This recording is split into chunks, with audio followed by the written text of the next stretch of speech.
Happy Thursday! In this video, pag-uusapan natin paano nga ba makuha ang inyong affiliate link. So, nandito tayo ngayon sa ating dashboard. Nasa dashboard tayo ngayon. Ayan. Siyempre, login muna kayo. Punta kang, yan, referral link. Pag kinlik mo yan, then, nilagay mo yan somewhere else. Diyan makukuha yung data ng ating affiliate.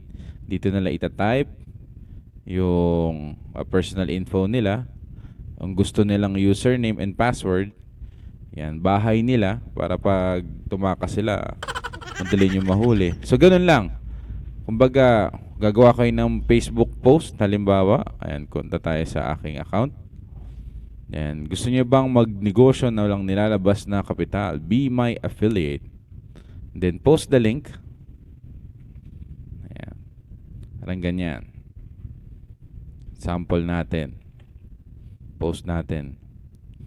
For no reason, lagay lang natin dyan. So, pag kinlik yan ng mga kakilala ninyo, boom! Panis. Pangit ng tutorial. Ayan, ganyan na siya. So, sana ay nakatulong sa inyo paano mag-send ng affiliate link.